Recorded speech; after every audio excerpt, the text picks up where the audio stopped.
Welcome to the graveyard here at the Greensboro History Museum.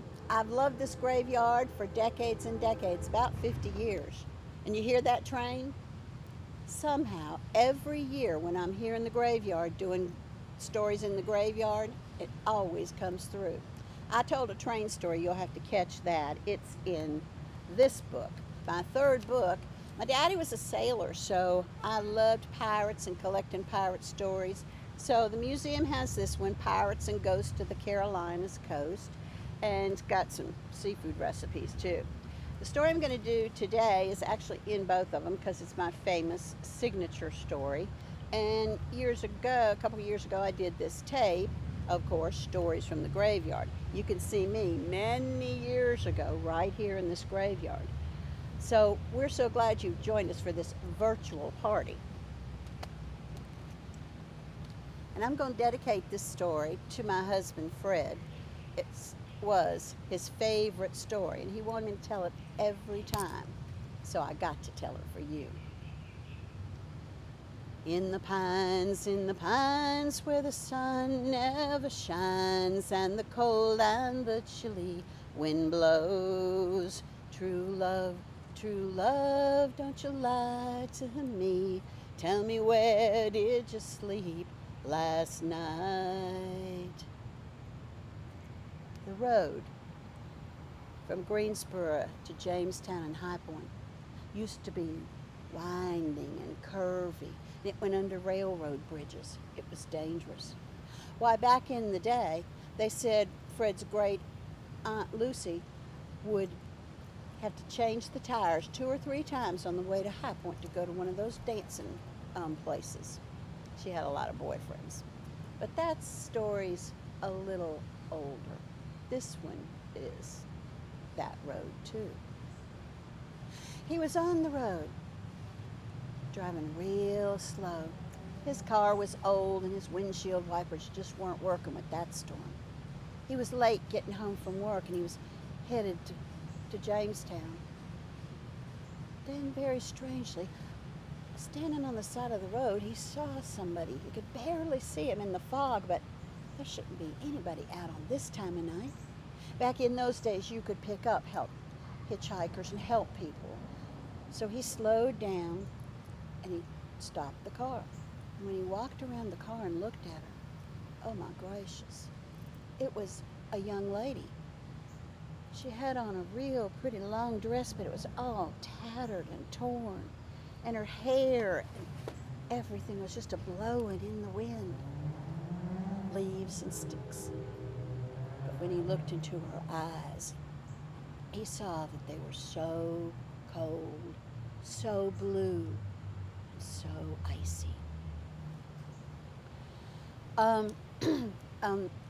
Hello, why are you out on a night like this? Won't you let me please help you?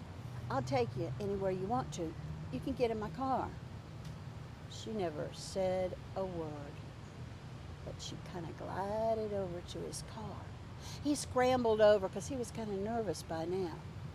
But when he opened the back door of the car and she got in, he felt a frigid, coldness come over him. It was almost like an icy snow. He said, oh my gracious, here, let me get you my grandma's quilt. She made it and he put it over her lap and he said, this'll keep you warm. That's why I keep it in the car. It's made with love. And he drove off.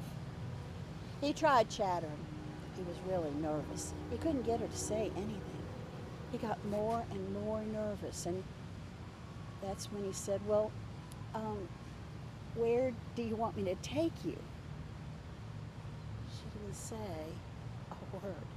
Instead, she pointed one long, skeleton thin hand up ahead, and he's peering through the darkness, and he saw a light. Oh, okay, I reckon there is a house there. So he went and stopped right at the driveway. He tried to go in, but the driveway was so old and covered up with rocks and tree limbs, he couldn't even get in the driveway. I'm going to have to stop the car here, but I'll walk you on up. So he got out of the car. He was really nervous. He hadn't even asked her name. She was so pretty. It was very, very strange. And there was an ominous, cold feeling about this woods. He could see the light way up on the hill. And when he got back to the back door, he opened it up to let her out. Ah! And screamed and nearly fainted because the back seat was empty. Empty! She wasn't there. He whirled around. Where are you? He's coughing and just beside himself. Hello? Don't leave. I'm coming. So he hurried off up the driveway, tripping and falling. He couldn't figure out how she had gotten so far ahead of him. He was out of breath by the time he got up to the porch. He still didn't see the girl, the hitchhiker. So he knocked on the door. No answer. He knocked again and the door swung open. There stood a little bent lady, elderly. When she looked up at him, she had tears. She said, "Why have you come?" He said, "Well, I just wanted to make sure that she got in the house okay. I don't know, was it your daughter? Anyway, I picked up this lovely lady, and she wanted to come home." And so it was that his words trailed off because she started crying a lot. She said, no, it's happening again. She said, "My dear, sweet daughter, Lydia, was on the way to a party with her best boyfriends, and the car wrecked on that terrible curve down there, and she was killed. And every year on this day, somebody sees her down on the curve and tries to bring her home, but they never can." By now she was really crying, and he couldn't believe it. He was speechless. No, you don't understand. I had someone in my back seat. I guess it was your daughter. I had someone in my back seat bringing them here. She just shook her head and leaned over and picked up a picture that was right by the door.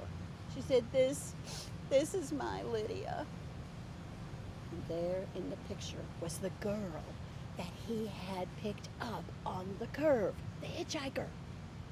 "Oh no," he said. "No, she couldn't be dead. She couldn't be your daughter." He just couldn't believe it. Finally, she gathered up her shawl and her cane and took him out down the brick walk, opened the gate of the small family burying plot, and walked over, holding a lantern. In fact, she was shaking so hard she gave it to him. And he held it up, and there indeed, on one of the pretty white stones, there indeed was carved the name Lydia, Lydia. He almost fainted from shock. He just could not believe that it was true, that the girl, the hitchhiker, had been Lydia. He was crying too, almost, and supporting the mother, and turning to leave the graveyard. And that's when he turned back for one more look. And that's when he saw it over his grandmother's quilt, over the stone of Lydia.